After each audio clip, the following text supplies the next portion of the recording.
ಪ್ರೇಮಾಸ್ kitchen ಕ್ರೋನಿಕಲ್ಸ್ಗೆ ಸ್ವಾಗತ. ನೋಡಿ, ಇವತ್ತು ನಾನು ಏನು ಮಾಡ್ತಾ ಇದ್ದೀನಿ ಅಂದರೆ ತಕಾಲಿ ಸಾಧನ ಅಂತೇಳಿ ಮಾಡ್ತಾ ಇದ್ದೀನಿ. ತುಂಬ ಚೆನ್ನಾಗಿರುತ್ತೆ, ಇದು ತುಂಬಾ ಟೇಸ್ಟ್ ಆಗಿರುತ್ತೆ. ಇದಕ್ಕೆ ತಕಾಲಿ ಸಾಧನಂ ಅಂತಲೂ ಕರಿಬೋದು, ಎರಡು ಇಲ್ಲಾಂದರೆ ಪುಲಾವ್ ಅನ್ನನೂ ಅಂತಲೂ ಕರಿಬೋದು. ನಾನು ಎರಡನ್ನೂ ಇಲ್ಲಿ ಹೇಳ್ತಾ ಇದ್ದೀನಿ.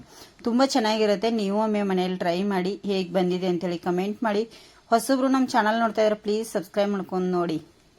ಹೇಗೆ ಬಂದಿದೆ ಅಂತ ಕಮೆಂಟ್ ಮಾಡೋದನ್ನು ಮರೀಲಿಕ್ಕೆ ಹೋಗಬೇಡಿ. ಶೇರ್ ಮಾಡಿ ಆದಷ್ಟು ಜನರಿಗೆ ಫ್ರೆಂಡ್ಸ್ ಅದ ಒಂದೇ.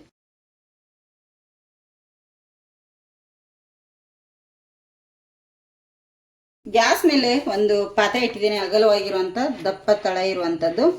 ಇದಕ್ಕೆ ಎಣ್ಣೆ ಕೂಡ ಹಾಕ್ತಾ ಇದ್ದೀನಿ. 2 ಟೇಬಲ್ ಸ್ಪೂನ್ ಅಷ್ಟು ಎಣ್ಣೆ ಹಾಕಿದ್ದೀನಿ.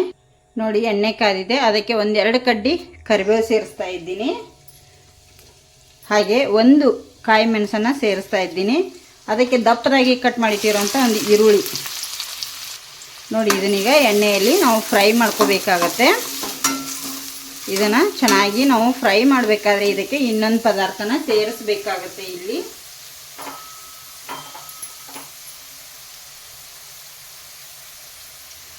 ಒಂದು ಬೆಳ್ಳುಳ್ಳಿನ ಈ ಥರ ಕುಟ್ಟಿ ಹಾಕ್ತಾ ಇದ್ದೀನಿ. ಇದನ್ನೀಗ ಇದರೊಟ್ಟಿಗೆ ಮಿಕ್ಸ್ ಮಾಡ್ಕೊಂಡ್ಬಿಡ್ತೇನೆ. ಇದು ಎಲ್ಲವನ್ನು ಚೆನ್ನಾಗಿ ಫ್ರೈ ಆಗಲಿ. ಒಂದು 50% ಫ್ರೈ ಆದರೆ ಸಾಕು ನಮಗೆ. ಇಷ್ಟು ಫ್ರೈ ಆದಮೇಲೆ 1/4 ಟೀ ಸ್ಪೂನ್ ಅಷ್ಟು ಸಾಸಿವೆ ಕೂಡ ಹಾಕ್ತಾಯಿದ್ದೀನಿ. ಚಟಪಟ ಅಂದ್ಬಿಡುತ್ತೆ, ಬೇಗ ಎಲ್ಲ ಮುಖಕ್ಕೆ ಸಿಡಿಯುತ್ತೆ ಅಂಥೇಳಿ ಸ್ವಲ್ಪ ಲೇಟ್ ಮಾಡಿ ಹಾಕ್ತಾಯಿದ್ದೀನಿ. ನೋಡಿ, ಇಷ್ಟು ಫ್ರೈ ಆಗಿದೆ. ಇನ್ನೊಂದು ಚೂರು ಫ್ರೈ ಆಗಲಿ ಇದು. ನೋಡಿ, ಒಂದು 50% ಫ್ರೈ ಆಗಿದೆ ಫ್ರೆಂಡ್ಸ. ನಾನು ಇಲ್ಲಿ ಏನು ಮಾಡಿದ್ದೇನೆ ಅಂದರೆ 3 ಟೊಮೆಟೊನ ಕಟ್ ಮಾಡಿ ಸಣ್ಣದಾಗಿ ಈ ಥರ ಮ್ಯಾಶ್ ಮಾಡಿ ಇಟ್ಕೊಂಡಿದ್ದೇನೆ. ಅದನ್ನು ಇದಕ್ಕೆ ಸೇರಿಸ್ತಾ ಇದ್ದೀನಿ ಎಲ್ಲ. ನೋಡಿ, ಇದೀಗ ಚೆನ್ನಾಗಿ ಮಿಕ್ಸ್ ಆಗಿದೆ. ಇದಕ್ಕೆ ಸ್ವಲ್ಪ ಉಪ್ಪನ್ನು ಸೇರಿಸ್ತಾ ಇದ್ದೀನಿ. ರುಚಿಗೆ ತಕ್ಕಷ್ಟು ಉಪ್ಪನ್ನು ಸೇರಿಸ್ಕೊಳ್ಳಿ. ನೀವು ಅನ್ನಕ್ಕೆ ಏನಾದರೂ ಹಾಕಿರಲಿಲ್ಲ ಅಂದರೆ ಈಗಲೇ ಹಾಕೊಂಡ್ಬಿಡಿ. ನಾನು ಅನ್ನಕ್ಕೆ ಹಾಕಿರೋದ್ರಿಂದ ಮಸಾಲೆಗೆ ಮಾತ್ರ ಉಪ್ಪಾಗೋಷ್ಟು ಹಾಕ್ತಾಯಿದ್ದೀನಿ. ನೋಡಿ, ಈಗ ಇದನ್ನು ಚೆನ್ನಾಗಿ ಮಿಕ್ಸ್ ಮಾಡ್ತೇನೆ. ಟೊಮೆಟೊ ಹಾಕಿದ ಮೇಲೆ ನೋಡಿ ನೀರು ಎಷ್ಟೊಂದು ಬಿಟ್ಟಿದೆ. ಇದು ಈಗ ಚೆನ್ನಾಗಿ ಬೇಯಬೇಕು ಫ್ರೆಂಡ್ಸ. ಈ ಥರ ಒಂದು ಟೋಪನ್ ಹಾಕಿ ಇದನ್ನು ಚೆನ್ನಾಗಿ ಬೇಯಲಿಕ್ಕೆ ಬಿಡ್ತೇನೆ. ನಾನು ಒಂದು 5 ನಿಮಿಷದವರೆಗೂ ಸ್ಲೋ ಉರಿಯಲ್ಲಿ ಬಿಡ್ತೇನೆ. ನೋಡಿ, ಒಂದು 5 ನಿಮಿಷ ಆಗಿದೆ. ಈಗ ತೆಗಿತೇನೆ. ಇದನ್ನು ಮಿಕ್ಸ್ ಮಾಡೋಣ.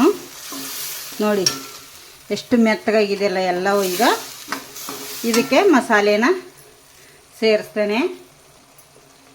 ಚಿಲ್ಲಿ ಪೌಡರ್ ಹಾಕ್ತಾಯಿದ್ದೀನಿ 1 ಟೇಬಲ್ ಸ್ಪೂನ್ ಅಷ್ಟು. ನೋಡಿ, ಧನಿಯಾ ಪೌಡರ್ ಹಾಕ್ತಾಯಿದ್ದೀನಿ 1 ಟೇಬಲ್ ಸ್ಪೂನ್ ಅಷ್ಟು. 1/4 ಟೀ ಸ್ಪೂನ್ ಅಷ್ಟು ಅರಿಶಿನ ಹುಡಿ ಹಾಕ್ತಾಯಿದ್ದೀನಿ. ಇದನ್ನೀಗ ನಾನು ಮಿಕ್ಸ್ ಮಾಡ್ಕೋತೀನಿ. ಎಲ್ಲವನ್ನು ಚೆನ್ನಾಗಿ ಮಿಕ್ಸ್ ಮಾಡ್ಕೊಳ್ಳಿ. ಈ ಥರ ಪುಲಾವನ್ನು ಒಂದು ಸತಿ ಮಾಡಿ ನೋಡಿ, ಹೇಗೆ ಬಂದಿದೆ ಅಂಥೇಳಿ ಕಮೆಂಟ್ ಮಾಡಿ. ಲಂಚ್ ಬಾಕ್ಸಿಗೆ ಅದು ತುಂಬಾ ಚೆನ್ನಾಗಿರುತ್ತೆ. ಇದು ಮಸ್ತಾಗಿ. ನೋಡಿ, ಈ ಥರ ಎಲ್ಲ ಮಸಾಲೆ ಹಾಕಿದ ಮೇಲೆ ನಾವು ಮಿಕ್ಸ್ ಮಾಡಬೇಕು. ಇದನ್ನು 1 ರಿಂದ 1.5 ನಿಮಿಷ ಕೈ ಬಿಡಲಾರ್ದೆ ತಿರುಗಿಸ್ಬೇಕು. ಯಾಕಂದರೆ ಇದರಲ್ಲಿ ಈಗ ಎಲ್ಲ ನಾವು ಮಸಾಲೆ ಪದಾರ್ಥ ಹಾಕಿರೋದ್ರಿಂದ ಹಸಿ ವಾಸನೆ ಇರುತ್ತಲ್ಲ, ಅದಕ್ಕಾಗಿ ಇಲ್ಲಿ ಮಾಡಿಟ್ಟಿರೋವಂಥ ಅನ್ನನ ನಾನು ಸೇರಿಸ್ಕೋತೇನೆ. ಇದಕ್ಕೆ ನಾವು ಅನ್ನ ಮುಂಚೆನೇ ಮಾಡಿಟ್ಕೋಬೇಕಾಗತ್ತೆ. ನೋಡಿ, ಈಗ ಇದನ್ನು ಚೆನ್ನಾಗಿ ನಾನು ಮಿಕ್ಸ್ ಮಾಡ್ಕೋತೇನೆ.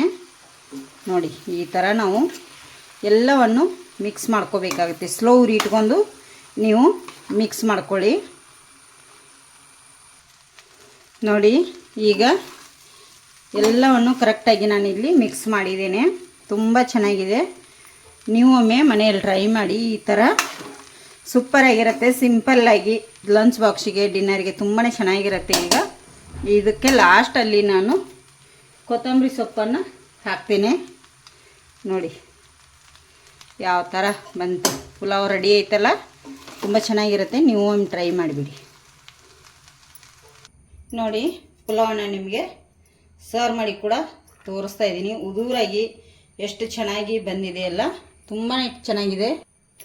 ನೋಡಿ, ಲಂಚ್ ಬಾಕ್ಸ್ಗೆ ಈ ಥರ ಒಂದು ಸತಿ ಪುಲಾವನ್ನು ಮಾಡಿ. ತುಂಬಾ ಚೆನ್ನಾಗಿ ಸೂಪರಾಗಿರುತ್ತೆ. ಈ ಥರ ಸಿಂಪಲ್ಲಾಗಿ ಪುಲಾವನ್ನು ಮಾಡ್ಕೊಂಡು ತಿಂದರೆ ತುಂಬ ಚೆನ್ನಾಗಿರುತ್ತೆ. ನೀವು ಮನೆಯಲ್ಲಿ ಟ್ರೈ ಮಾಡಿ ಹೇಗೆ ಬಂದಿದೆ ಅಂಥೇಳಿ ಕಮೆಂಟ್ ಮಾಡಿ. ಹೊಸಬ್ರು ನಮ್ಮ ಚಾನಲ್ ನೋಡ್ತಾಯಿದ್ರೆ ಪ್ಲೀಸ್ ಸಬ್ಸ್ಕ್ರೈಬ್ ಮಾಡ್ಕೊಂಡು ನೋಡಿ.